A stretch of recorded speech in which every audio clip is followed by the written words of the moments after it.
नमस्कार दोस्तों, study with पवन प्रदीप में आप सब लोगों का स्वागत है। दोस्तों, आज चर्चा की जाएगी कक्षा 10 हिस्ट्री का जो टॉपिक है भारत में राष्ट्रवाद। भारत में राष्ट्रवाद के बारे में जानेंगे। साथ में आप लोगों की जानकारी के लिए बताना चाहूँगा कि हमारे इस यूट्यूब चैनल के माध्यम से प्रतिदिन किसी न किसी एक पाठ पर चर्चा की जाती है और साथ में उसके अभ्यास प्रश्नों पर भी चर्चा की जाती है। आज हम चर्चा करेंगे कि किस प्रकार से भारत में राष्ट्रवाद का विकास हुआ। आइए जानते हैं। जैसे कि आप देख चुके हैं, यूरोप में आधुनिक राष्ट्रवाद के साथ ही राष्ट्र राज्यों का भी उदय हुआ। आप देख पाए कि यूरोप में जो राष्ट्रवाद था उसके साथ साथ राष्ट्र राज्यों का भी क्या हुआ, उदय हुआ, या नहीं राष्ट्र बने। इससे अपने बारे में लोगों की समझ बदलने लगी। लोग कुछ अब परिवर्तनशील होने लगे। वे कौन है, उनकी पहचान किस बात से परिभाषित होती है, यह भावना बदल गई। उनमें राष्ट्र के प्रति लगाव का भाव पैदा होने लगा। नए प्रतीकों और चिन्हों ने, नए गीतों और विचारों ने नए संपर्क क्या किए, स्थापित किए और समुदायों को सीमाओं में दोबारा परिभाषित कर दिया।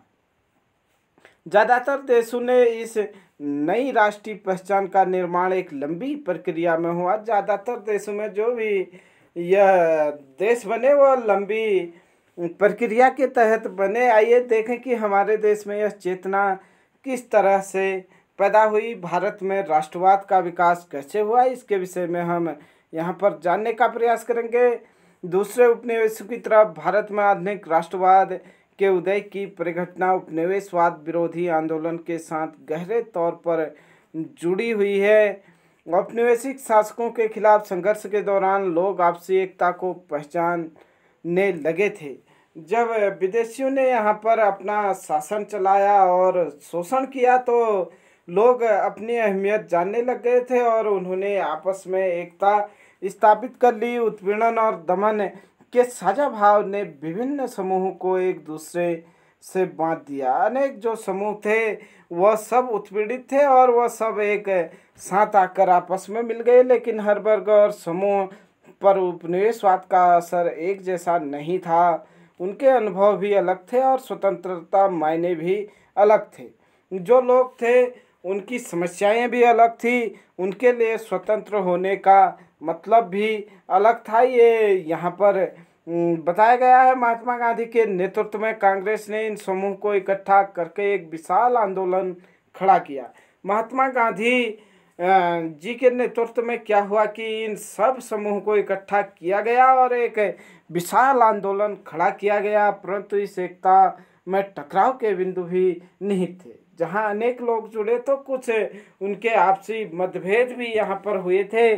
पहले की एक और पुस्तक में भी आपने भारत में राष्ट्रवाद के उदय का अध्ययन किया है। वहाँ आपने 20वीं सदी के पहले दशक तक की कहानी पढ़ी थी। इस अध्याय में 1920 के दशक से आगे का अध्ययन करेंगे या नहीं। हम गांधी युग जो 1916-17 से लगभग प्रारंभ होता है उसके विषय में हम चर्चा करेंगे।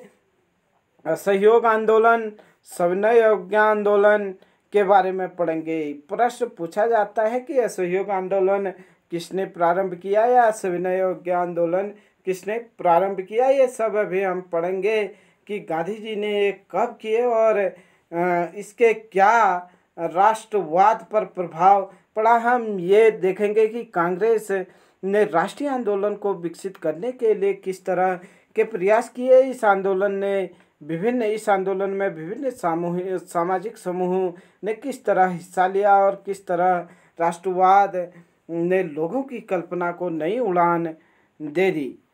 आप देख पा रहे होंगे यहाँ पर किस प्रकार से राष्ट्रवादी लोग या नहीं किस तरीके से यहाँ पर देखें कि 6 अप्रैल 1919 को राष्ट्रीय आंदोलन के दौरान सड़कों पर इस तरह बड़े जुलूस आम बात थी। 6 अप्रैल 1919 रॉलेट एक्ट के विरुद्ध में यहाँ पर जनसमूह हुआ है। अभी आप आगे और चर्चा करेंगे इसके विषय में कि रॉलेट एक्ट क्या था। देखें, पहला विश्व युद्ध, खिलाफत और सहयोग आंदोलन। पहला विश्व युद्ध 1919 के बाद के सालों में हम देखते हैं कि राष्ट्रीय आंदोलन नए इलाकों तक फैल गया था। उसमें सामाजिक समूह शामिल हो गए थे और संघर्ष की नई पद्धतियां सामने आ रही थी। 1919 के बाद हम देखते हैं कि जो संघर्ष का नज़रिया था भारतीयों का, वो भी बदल गया था। इन बदलावों को हम कैसे समझेंगे, उसके क्या परिणाम हुए? सबसे पहली बात यह है कि विश्व युद्ध ने एक नई आर्थिक और राजनीतिक स्थिति पैदा कर दी। आर्थिक और राजनीतिक स्थिति पैदा कर दी मतलब रक्षा व्यय क्या हो गया, इस समय बढ़ गया और खर्चे की भरपाई के लिए युद्ध के नाम पर कर्ज लिए गए और करों में क्या की गई, वृद्धि की गई, सीमा शुल्क बढ़ा दिया गया और आयकर शुरू किया गया। युद्ध के दौरान कीमतों में तेजी से वृद्धि हुई। 1913 से 18 के बीच कीमतें क्या हो गई, दुगनी हो गई, जिसके कारण आम लोगों को मुश्किलें बढ़ गई। आम लोगों की क्या हो गई, मुश्किलें बढ़ गई। जो चीज़ें 1913 रुपये में 100 रुपये की थी, वो चीज़ें 1918 आते आते 200 की होगी, मतलब दुगनी उसकी कीमत हो गई। लोगों की मुश्किलें बढ़ गई। गांव में सिपाहियों को जबरन भर्ती किया गया, जिसके कारण ग्रामीण इलाके में क्या था, व्यापक गुस्सा था। लोगों को जबरन भर्ती कर दिया गया, जिससे कि लोगों में इस बात से भी आक्रोश था। 1918, 1920, 21 में देश में बहुत सारे हिस्सों में फसल खराब हो गई, जिसके कारण खाद्य पदार्थों का भारी अभाव पैदा हो गया। उसी समय फ्लू महामारी फैल गई और 1921 के जनगणना के मुताबिक दुर्भिक्ष, अकाल और महामारी से क्या हुआ, 120 से 130 लाख लोग मारे गए। लोगों को उम्मीद थी कि यह युद्ध खत्म होने के बाद उनकी मुसीबतें कम हो जाएंगी, लेकिन ऐसा नहीं हुआ। लोगों ने सोचा था कि विश्व युद्ध जैसे ही खत्म होगा उनकी मुसीबतें घट सकती है, लेकिन ऊपर से मुसीबतें और बढ़ गई, क्योंकि एक तरफ तो अकाल पड़ गया, दूसरी तरफ महामारी फैल गई, और जिससे कि लोग लगभग बड़ी संख्या में लोग अपने परिवारों से अलग हुए। मतलब अनेक परिवार क्या हो गए, साफ हो गए, जहां 120 से 130 लाख लोग उन परिस्थितियों में मर गए। इसी समय एक नए नेता सामने आए और उसने संघर्ष का एक नया तरीका क्या किया, पेश किया, सत्याग्रह का विचार। यहाँ पर हम देखेंगे, उससे पहले यहाँ पर एक दो शब्द दिए गए हैं। जबरन भर्ती, इस प्रक्रिया में अंग्रेज भारत के लोगों को क्या करते थे, जबरदस्ती सेना में भर्ती कर लेते थे। नया शब्द था जबरन भर्ती। जबरन भर्ती मतलब बिना जो जिसे भर्ती कर रहे हैं उनके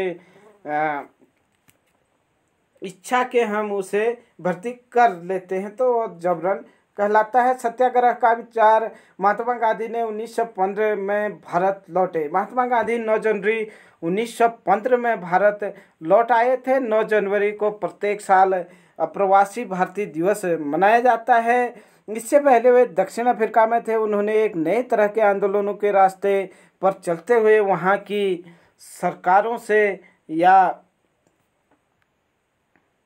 नस्लवेदी सरकार से सफलतापूर्वक क्या लिया, लोहा लिया, और इस पद्धति को वे सत्याग्रह कहते थे। मतलब सत्याग्रह के विचार से सत्य की शक्ति पर आग्रह और सत्य की खोज पर जोर दिया जाता था। सत्याग्रह मतलब सत्य के बल पर चलना था और अहिंसा का रास्ता अपनाना था, मतलब जिसमें कोई भी हिंसा नहीं करनी थी, मतलब किसी से मारपीट नहीं करनी थी। इसका अर्थ यह था कि अगर आपका उद्देश्य सच्चा है, यदि आपका संघर्ष अन्याय के खिलाफ है, तो उत्पीड़क से मुकाबला करने के लिए आपको किसी शारीरिक बल की आवश्यकता नहीं थी। प्रतिशोध की भावना या आक्रामकता का सहारा लिए बिना सत्याग्रही केवल अहिंसा के सहारे भी अपने संघर्ष को सफल हो सकता है, उसका संघर्ष सफल हो सकता है, संघर्ष सफल बना सकता था। इसके लिए दमनकारी शत्रु की चेतना को झिझोड़ना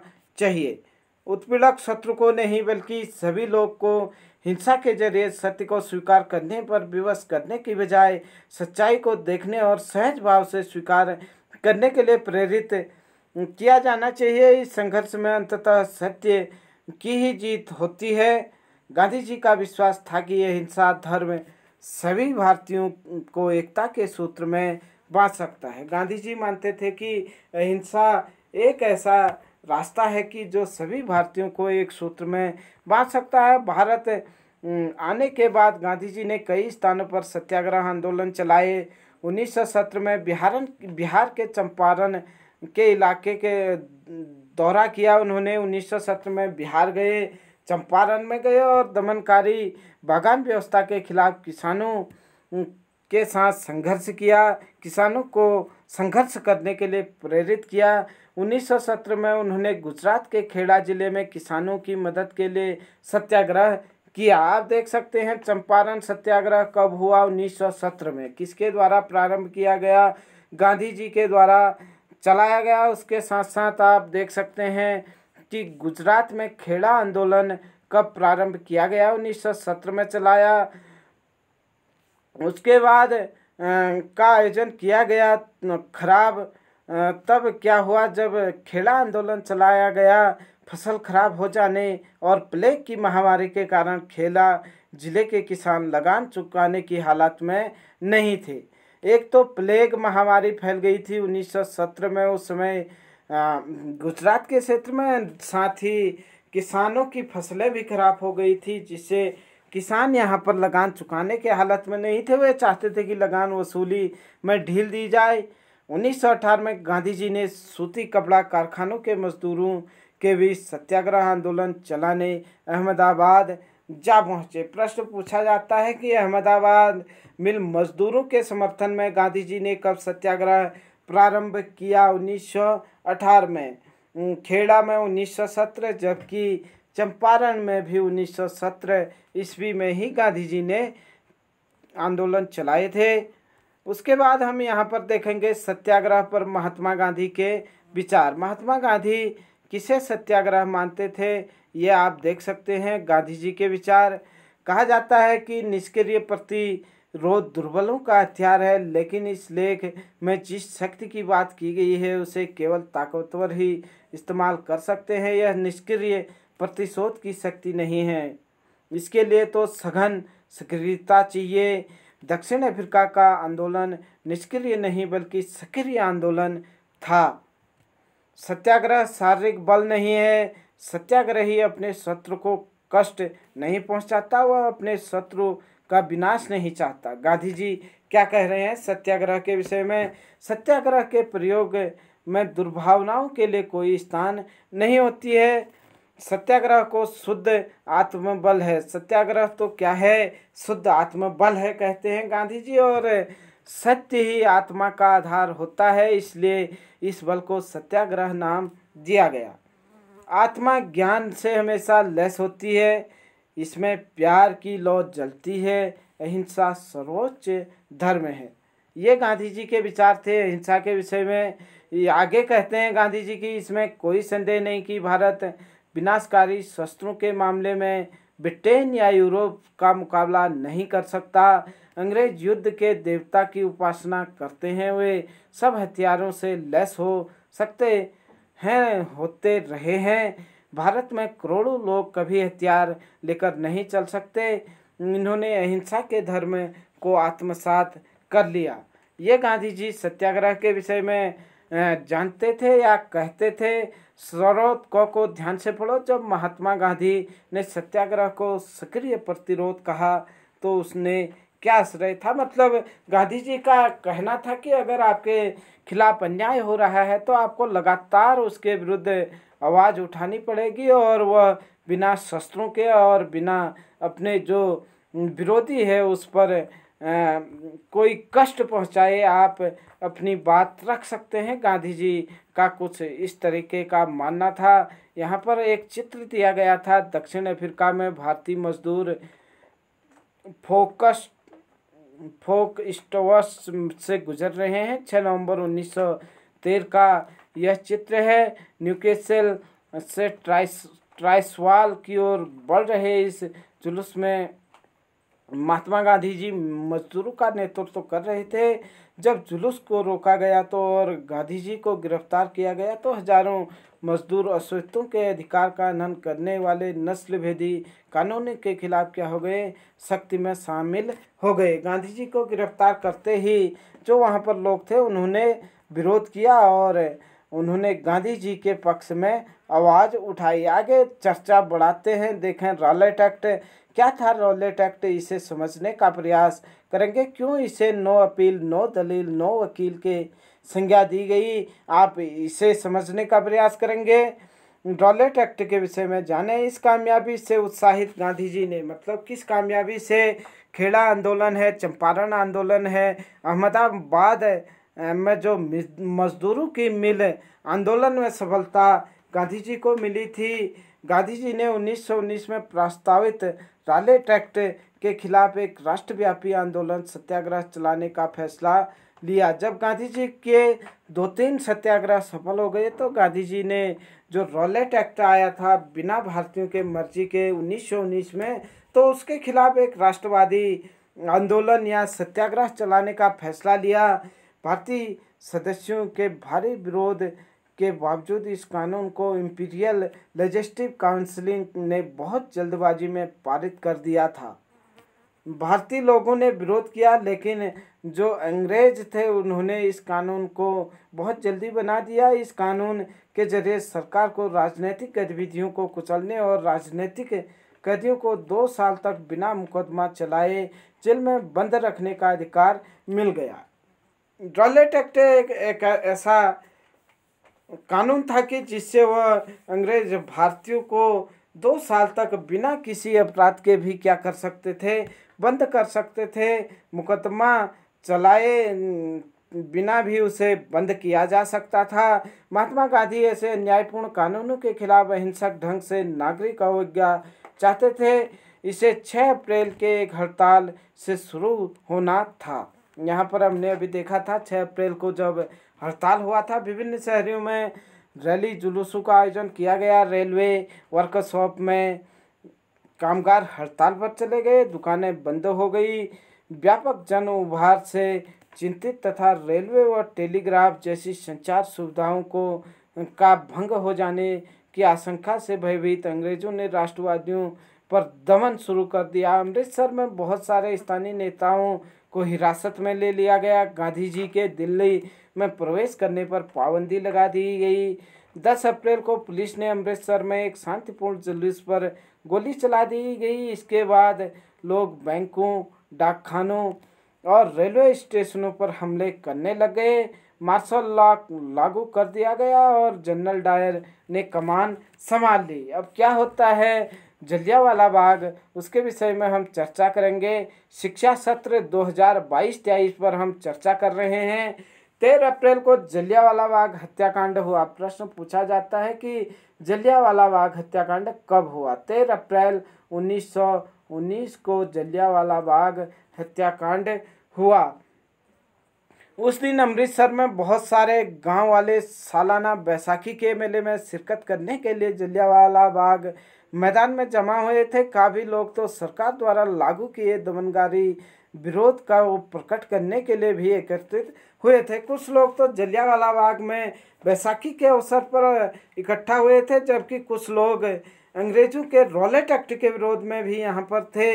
यह मैदान चारों तरफ से बंद था। शहर से बाहर होने के कारण वहाँ जुटे लोगों को यह पता नहीं था कि इलाके में मार्शल लॉ लागू किया जा चुका है। जनरल डायर हथियारबंद सैनिकों के साथ वहां पहुंचा। जाते ही उसने मैदान के बाहर निकलने के सारे रास्ते बंद कर दिए।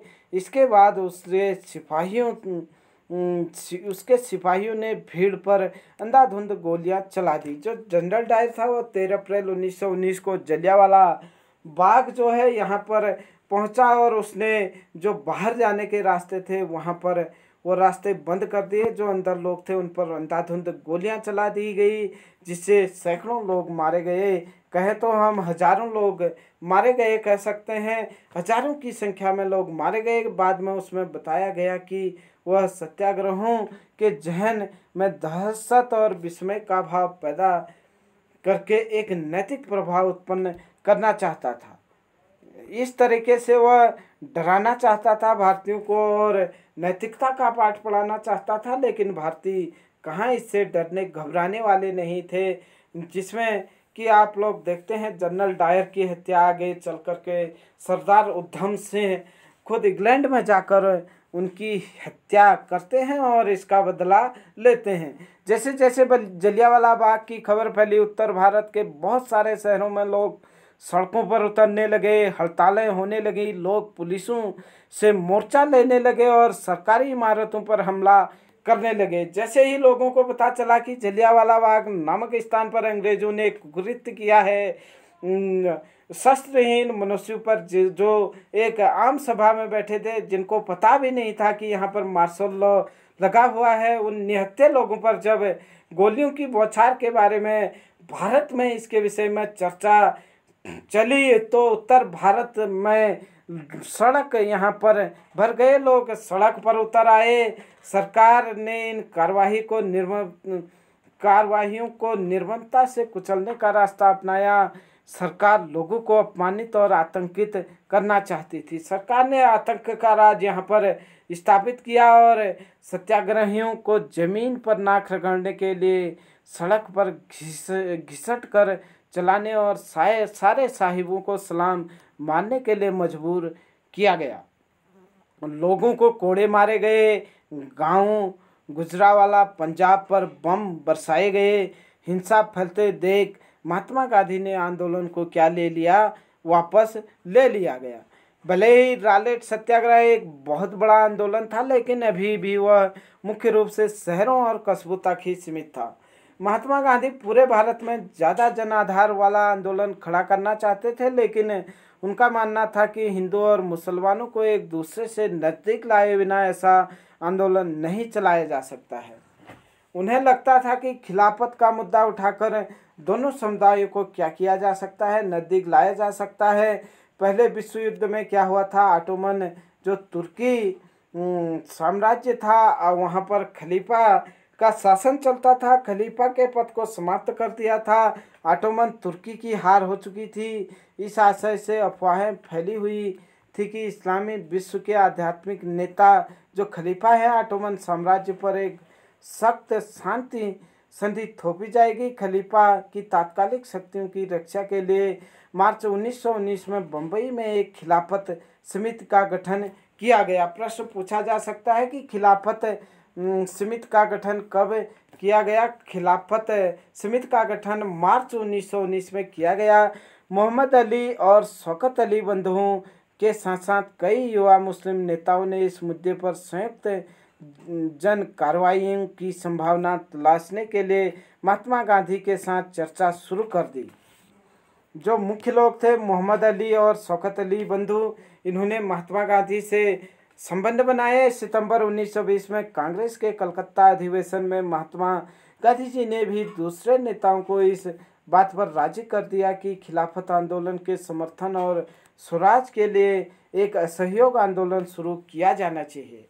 गांधी जी ने वहाँ पर असहयोग आंदोलन की पटकथा रखी और गांधी जी ने जो अखिल भारतीय खिलाफत आंदोलन हुआ था उसका नेतृत्व भी किया था, उसकी अध्यक्षता की थी। प्रश्न यहाँ से भी पूछ सकता है कि 1920 में कांग्रेस का अधिवेशन कहाँ हुआ। कांग्रेस का 1920 का अधिवेशन कलकत्ता में हुआ। असहयोग ही क्यों, इसके विषय में हम चर्चा करेंगे। अपनी पुस्तक हिंद स्वराज 1909 में महात्मा गांधी ने कहा था कि भारत में ब्रिटिश शासन भारतीयों के सहयोग से ही स्थापित हुआ है। प्रश्न पूछा जा सकता है हिंद स्वराज किसकी पुस्तक है। महात्मा गांधी जी की। हिंद स्वराज की रचना या हिंद स्वराज किस समय गांधी जी ने प्रकाशित किया, 1909 में। यह शासन इसी सहयोग के कारण चल पा रहा था। अगर भारत के लोग अपना सहयोग वापस ले लें तो साल भर के भीतर ब्रिटिश शासन ढह जाएगा और स्वराज की स्थापना हो जाएगी। असहयोग आंदोलन हिंद स्वराज के माध्यम से लोगों को समझाना चाहा कि गांधी जी ने कि अगर हम अंग्रेज़ों का साथ देना छोड़ दें तो अंग्रेज एक साल में ही क्या हो जाएंगे, यहाँ पर शासन चलाने में विफल हो जाएंगे और वह भारत को छोड़ने के लिए क्या हो जाएंगे, मजबूर हो जाएंगे। एक चित्र यहाँ पर देख रहे हैं आप लोग, जनरल डायर के हुक्म से सिपाही लोगों का घिस कर चलने के लिए मजबूर कर रहे हैं। और पंजाब में यह 1919 का चित्र यहाँ पर दिखाई दे रहा है कि लोगों को किस तरीके से घसीट घसीट करके ये लोग ले जा रहे हैं। आगे चर्चा करेंगे हम इसके विषय में। देखें, असहयोग आंदोलन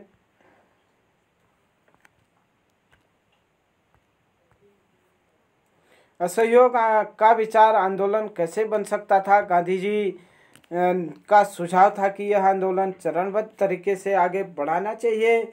सबसे पहले लोगों को सरकार द्वारा दी गई पदवियां उपाधियां लौटा देनी चाहिए।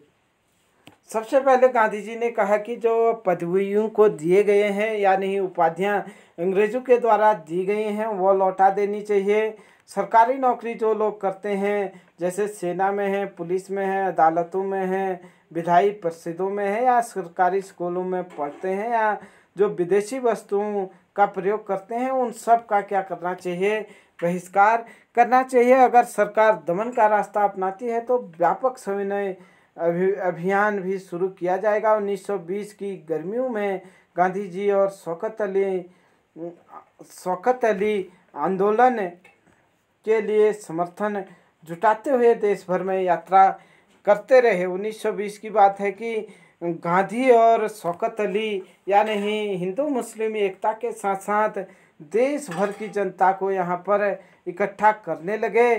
कांग्रेस ने बहुत सारे लोग इन प्रस्तावों पर सशंकित थे, मतलब लोगों को शक की निगाह से देख रहे थे। वे नवंबर 1920 में विधायी परिषद के लिए होने वाले चुनावों का बहिष्कार करने में हिचकिचा रहे थे। वो चाहते थे बहुत सारे लोग कि हम इसमें भाग लें। उन्हें भय था कि इस आंदोलन में लोग हिंसा कर सकते हैं। सितंबर से दिसंबर तक कांग्रेस में भारी खींचातान चलती रही। कुछ समय के लिए ऐसा लगा कि आंदोलन के समर्थकों और विरोधियों के बीच सहमति नहीं बन पाएगी। आखिरकार दिसंबर 1920 में कांग्रेस के नागपुर अधिवेशन में एक समझौता हुआ और असहयोग कार्यक्रम को स्वीकृत की मोहर लग गई। 1920 में कांग्रेस के 2 अधिवेशन हुए। एक आप लोगों ने देखा कलकत्ता में जो विशेष अधिवेशन था, जबकि दिसंबर 1920 में जो नागपुर में अधिवेशन हुआ वह 1920 में कांग्रेस का नागपुर में हुआ। प्रश्न पूछा जा सकता है 1920 का कांग्रेस का अधिवेशन कहाँ हुआ, तब आप कहेंगे नागपुर में। विशेष अधिवेशन अगर कहे तो तब कलकत्ता में। आंदोलन किस तरह आगे बढ़ा, इसमें किन लोगों का हिस्सा लिया, किन लोगों ने हिस्सा लिया, विभिन्न सामाजिक समूहों ने असहयोग के विचार को किस तरह समझा, आप आगे देखेंगे चर्चा में। और साथ में एक आप फोटो देख सकते हैं, तस्वीर देख सकते हैं। ये तस्वीर विदेशी कपड़ों का बहिष्कार है। जुलाई 1922 में विदेशी कपड़ों की पश्चिमी आर्थिक एवं सांस्कृतिक प्रभुत्व का प्रतीक माना जाता था। उसकी यहाँ पर किस तरीके से होली जलाई जा रही है आप देख सकते हैं। साथ ही साथ यहाँ पर नए शब्द का भी प्रयोग हुआ था, बहिष्कार। बहिष्कार किसी के साथ संपर्क रखने और जोड़ने से इनकार करना या गतिविधियों में हिस्सेदारी, चीज़ों की खरीद व इस्तेमाल से इनकार करना। आमतौर पर यह विरोध का एक ऐसा रूप होता है जिसे हम बहिष्कार कहते हैं। आइए देखते हैं आगे। आंदोलन के भीतर अलग अलग धाराएं क्या था, आंदोलन के अंतर्गत कौन कौन सी धाराएं थी, उसके विषय में हम यहाँ पर समझने का प्रयास करेंगे। असहयोग आंदोलन जनवरी 1931 में शुरू हुआ। इस आंदोलन में विभिन्न सामाजिक समूहों ने हिस्सा लिया। प्रश्न पूछा जाएगा कि असहयोग आंदोलन कब शुरू हुआ है। असहयोग खिलाफत आंदोलन जनवरी 1921 में प्रारंभ हुआ। सभी ने स्वराज के आह्वान को स्वीकार किया, लेकिन उसके लिए उसके अर्थ अलग अलग थे। इस समय तमाम भारतीय गांधी जी के असहयोग आंदोलन में आए, लेकिन उनकी स्वतंत्रता के अपने मत क्या थे, अलग अलग थे। शहरों में आंदोलन की शुरुआत शहरी मध्य वर्ग की हिस्सेदारी के साथ हुई। हजारों विद्यार्थियों ने स्कूल कॉलेज छोड़ दिए। ये किसकी बात है, असहयोग आंदोलन जो 1921 में चला था। हेड मास्टरों और शिक्षकों ने इस्तीफे सौंप दिए। वकीलों ने मुकदमे लड़ना बंद कर दिए। मद्रास के अलावा ज़्यादातर प्रांतों में परिषद चुनावों का बहिष्कार किया गया। मद्रास में गैर ब्राह्मणों द्वारा बनाई गई जस्टिस पार्टी का मानना था कि काउंसिल में प्रवेश के जरिए उन्हें वे अधिकार मिल सकते हैं जो सामान्य रूप से केवल ब्राह्मणों को मिल पाते हैं, इसलिए इस पार्टी ने चुनावों का बहिष्कार नहीं किया। प्रश्न पूछा जा सकता है कि 1922 में या 1921-22 में जो असहयोग आंदोलन चलाया गया था उस पर किस पार्टी ने भाग नहीं लिया? जस्टिस पार्टी ने उसमें भाग नहीं लिया। आर्थिक मोर्चे पर असहयोग का असर और भी ज़्यादा नाटकीय रहा। विदेशी सामानों का बहिष्कार किया गया, शराब की दुकानों की पिकेटिंग की गई, मतलब उन्हें घेर लिया गया, और विदेशी कपड़ों की होली जलाई जाने लगी। 1921-22 के बीच विदेशी व्यापार का आयात आधा रह गया था। उसकी कीमत 102 करोड़ से 57 करोड़ रह गई थी। जो 102 करोड़ का व्यापार होता था वो मात्र 1921-22 में 57 करोड़ पर आ सिमटा। बहुत सारे स्थानों पर व्यापारी ने विदेशी चीज़ों का व्यापार करने या विदेशी व्यापार में पैसा लगाने से इनकार कर दिया। जब बहिष्कार आंदोलन फैला और लोग आयातित कपड़े को छोड़कर केवल भारतीय कपड़े पहनने लगे तो भारतीय कपड़ा मिलों और हथकरघों का भी उत्पादन क्या हो गया? बढ़ने लग गया। यानी भारतीय लोगों का जो रोजगार था वो बढ़ने लग गया था। कुछ समय बाद शहरों में यह आंदोलन धीमा पड़ने लग गया। इसके कई कारण थे। खादी का कपड़ा मिलों से भारी पैमाने पर बनने वाले कपड़ों के मुकाबले में क्या था? महंगा था। मतलब जो अंग्रेज मिलों से कपड़ा बनाते थे उसके मुकाबले में खादी काफ़ी महंगा था और गरीब उसे नहीं खरीद सकते थे। वे मिलों के कपड़ों का लंबे समय तक बहिष्कार कैसे कर सकते थे? ब्रिटिश संस्थानों के बहिष्कार से भी समस्या पैदा हो गई। आंदोलन की कामयाबी के लिए वैकल्पिक भारतीय संस्थानों की स्थापना जरूरी थी ताकि ब्रिटिश संस्थानों के स्थान पर प्रयोग किया जा सके, लेकिन वैकल्पिक संस्थानों की स्थापना की प्रक्रिया बहुत धीमी थी। फलस्वरूप विद्यार्थी और शिक्षक सरकारी स्कूलों में लौटने लगे। वकील दोबारा सरकारी अदालतों में दिखाई देने लगे। किस तरीके से फीका पड़ा यह आंदोलन आप देख सकते हैं। मान लीजिए कि आप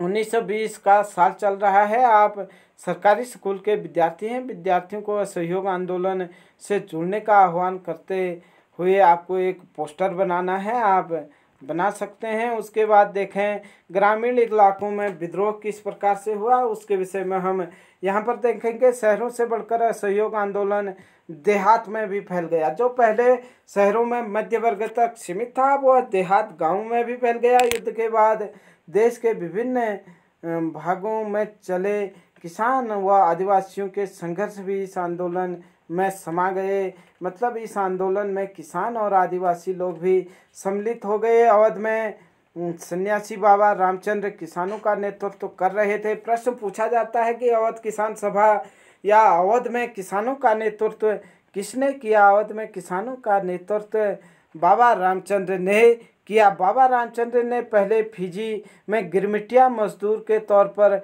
काम कर चुके थे। बाबा जो रामचंद्र थे वह फिजी में गिरमिटिया मजदूर के विषय में काम कर चुके थे। कभी चर्चा करेंगे गिरमिटिया मजदूर क्या थे। उनका आंदोलन तालुकदारों और जमींदारों के खिलाफ था जो किसानों से भारी भरकम लगान और तरह तरह के कर वसूल रहे थे। जो ये किसान आंदोलन था ये जमींदारों और तालुकदारों के खिलाफ था जो किसानों को बड़ी बड़ी रकम मांगा करते थे या नहीं कर के रूप में वह किसानों से लिया करते थे। किसानों को बेकार करनी पड़ती थी, मतलब बिना पैसे का काम करना पड़ता था। पट्टेदार के तौर पर पट्टे निश्चित नहीं होते थे। उन्हें बार बार पट्टे की ज़मीन से हटा दिया जाता था किसानों को ताकि ज़मीन पर उनका कोई अधिकार स्थापित न हो सके। किसानों की मांग थी कि लगान कम की जाए, बेगार खत्म हो, दमनकारी जमींदारों का सामाजिक बहिष्कार किया जाए। प्रश्न पूछा जा सकता है कि अवध आंदोलन के समय किसानों की क्या मांगें रही? किसानों की मांगें थी कि बेकार को खत्म किया जाए, जमींदारों का सामाजिक बहिष्कार किया जाए और लगान को कम किया जाए आदि इनकी जो समस्याएं थी यह मुख्य थी या आंदोलन के प्रमुख कारण थे। बहुत सारे स्थानों पर जमींदारों को नाई धोबी की सुविधाओं से भी वंचित करने के लिए पंचायतों में नाई धोबी बंद का फैसला लिया गया। बहुत सारे पंचायतों में तो नाई धोबी तक लोगों ने भी मना कर दिया कि ऐसे जमींदारों के लिए हम काम नहीं करेंगे। जून 1920 में जवाहरलाल नेहरू ने अवध के गांव का दौरा किया, गांव वालों से बातचीत की और उनकी व्यथा समझने का प्रयास किया। अक्टूबर तक जवाहरलाल नेहरू, बाबा रामचंद्र तथा कुछ अन्य लोगों के नेतृत्व में अवध किसान सभा का गठन कर लिया गया। अवध किसान सभा का गठन कब किया गया? अवध किसान सभा का गठन 1920 में किया गया। महीने भर के इस पूरे इलाके के गांवों में संगठन की 300 से ज़्यादा शाखाएं बन चुकी थी। अगले साल जब असहयोग आंदोलन शुरू हुआ तो कांग्रेस ने अवध के किसान संघर्ष को इस आंदोलन में शामिल करने का प्रयास किया, लेकिन किसानों के आंदोलन में ऐसा स्वरूप विकसित हो चुके थे कि जिससे कांग्रेस का नेतृत्व खुश नहीं था। 1921 में जब आंदोलन फैला तो तालुकदारों और व्यापारियों के मकानों पर हमले होने लगे। जब 1921 में असहयोग आंदोलन चला तो जो ये किसान या मजदूर लोग परेशान थे, उन्होंने तालुकदारों और व्यापारियों के घरों पर हमले करने शुरू कर दिए। बाजारों में लूटपाट होने लगी और अनाज के गोदामों पर कब्जा कर लिया गया। बहुत सारे स्थानों पर स्थानीय नेता किसानों को समझा रहे थे कि गांधी जी ने ऐलान कर दिया कि अब कोई लगान नहीं भरेगा और ज़मीन गरीबों में बांट दी जाएगी। जो नेता थे, स्थानीय नेता, वो कह रहे थे कि गांधी जी कह रहे हैं कि आप लोगों से कोई कर नहीं लिया जाएगा और जो ज़मीन है वह गरीब लोगों में बांट दी जाएगी। महात्मा गांधी का नाम लेकर लोग अपनी सारी कार्रवाई और आकांक्षाओं को सही ठहरा रहे थे। लोग फिर भी जनता को कंट्रोल करने के लिए एक नाम ढूंढ के ला गए थे, महात्मा गांधी जी का, और उसी को अपने कार्रवाई कम करने के लिए या बचने के लिए उसका इस्तेमाल कर रहे थे। आदिवासी किसानों ने महात्मा गांधी के संदेह और स्वराज के विचार का कुछ और ही मतलब निकाला। उदाहरण के लिए आंध्र प्रदेश के गूडेम पहाड़ियों और में 1920 के दशक में शुरुआत में एक उग्र गुरिल्ला आंदोलन फैल गया। कांग्रेस के इस तरह के संघर्ष को कभी स्वीकार नहीं कर सकती थी। कांग्रेस जो थी इस प्रकार के संघर्ष को स्वीकार नहीं कर सकती थी। कुछ अन्य क्षेत्रों में की तरह यहाँ भी अंग्रेजी सरकार ने बड़े बड़े जंगलों में लोगों के दाखिले होने से पाबंदी लगा दी थी। लोग इन जंगलों में मवेशियों के लिए चारा लाते थे, जानवरों के लिए चारा लाते थे और जलाने वाली लकड़ी बीनकर लाते थे। इससे पहाड़ी लोग क्या थे, परेशान और गुस्से में थे। केवल रोजी रोटी पर असर पड़ रहा था, न केवल उनकी रोजी रोटी पर असर पड़ रहा था, बल्कि उन्हें लगता था कि उनकी जो परंपरागत अधिकार है वह भी छीने जा रहे हैं। जब सरकार ने उन्हें सड़कों के निर्माण के लिए बेकार करने पर मजबूर किया तो लोगों ने बगावत कर दी। उसका नेतृत्व करने वाले अल्लूरी सीताराम राजू एक दिलचस्प व्यक्ति थे। उनका दावा था कि उनके पास बहुत सारी विशेष शक्तियां हैं। वह सटीक खगोलीय अनुमान लगा सकते हैं, लोगों को स्वस्थ कर सकते हैं तथा गोलियां भी उन्हें नहीं मार सकती हैं। जो ये व्यक्ति थे अल्लूरी सीताराम राजू, वह बोलते थे कि उन्हें गोली भी नहीं मार सकती है और राजू के व्यक्तित्व से चमकृत विद्रोह को विश्वास था कि वह ईश्वर का अवतार है। राजू महात्मा गांधी को महानता के गुण गाते थे। राजू जो था अल्लूरी राजू, वह महात्मा गांधी के महानता के गुण गाया करते थे। उनका कहना था कि वह असहयोग आंदोलन से प्रेरित है। उन्होंने लोगों को खादी पहनने तथा शराब छोड़ने के लिए प्रेरित किया।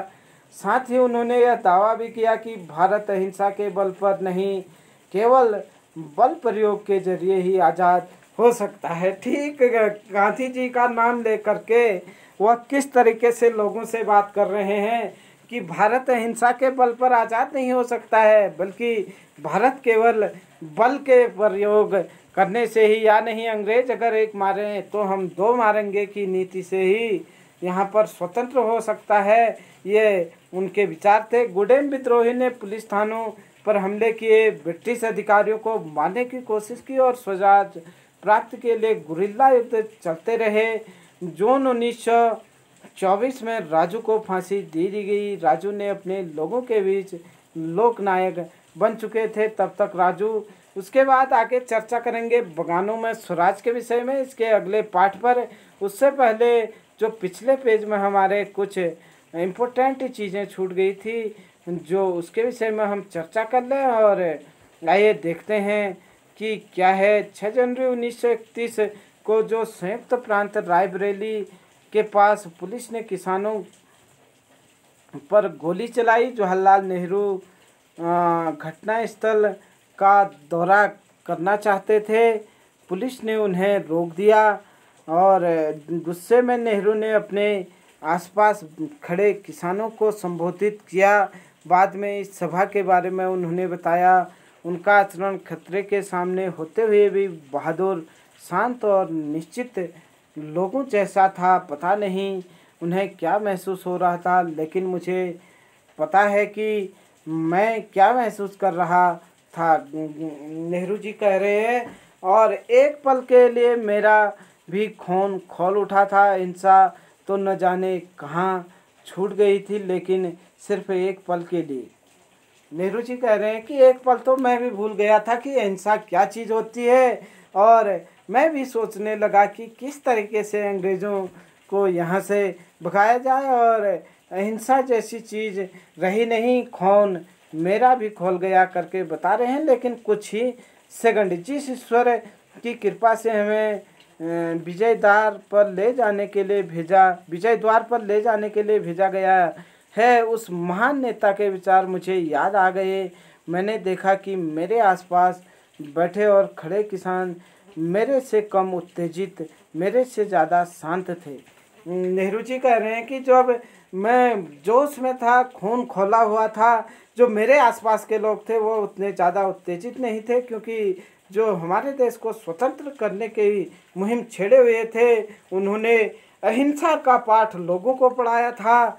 मेरी दुर्बलता का यह क्षण बीत गया। मैंने पूरी विनम्रता के साथ अहिंसा पर उससे बात की। यह सब उससे ज़्यादा मुझे सीखना था। उन्होंने मेरी बात समझी और शांति से चले गए। सर्वपल्ली गोपाल जवाहरलाल नेहरू एक जीवनी खंड एक में उद्धृत है यह।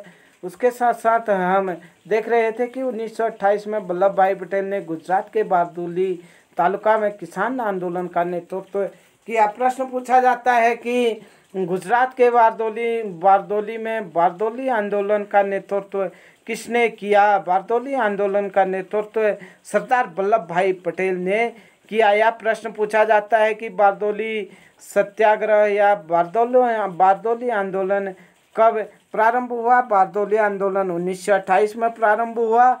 अभी एक और प्रश्न पूछा जाता है कि सरदार की उपाधि, वल्लभ भाई पटेल को सरदार की उपाधि कहाँ मिली। वल्लभ भाई पटेल को सरदार की उपाधि बारदोली की महिलाओं ने दी। बारदोली आंदोलन के दौरान कस्तूरबा गांधी जी और अन्य महिलाओं ने सरदार वल्लभ भाई पटेल जी को सरदार की उपाधि से अभिभूषित किया। यह बारदोली सत्याग्रह के नाम से जाना जाता है और यह आंदोलन वल्लभ भाई पटेल के समक्ष नेतृत्व के तहत सफल रहा। इस संघर्ष का प्रचार व्यापक रूप से हुआ और इसे भारत के कई हिस्सों में अत्यधिक सहानुभूति प्राप्त हुई। इस प्रकार से आज हमने चर्चा की भारत में राष्ट्रवाद का उदय, इसके भाग 1 पर चर्चा की। जल्द ही हम इसके भाग 2 पर चर्चा करेंगे, जहां हम देखेंगे कि बगानों में क्या स्वराज का अर्थ लगाया जाता था। बगान के जो खेत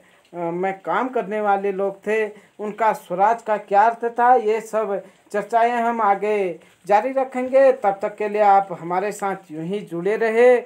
जय हिंद, जय भारत।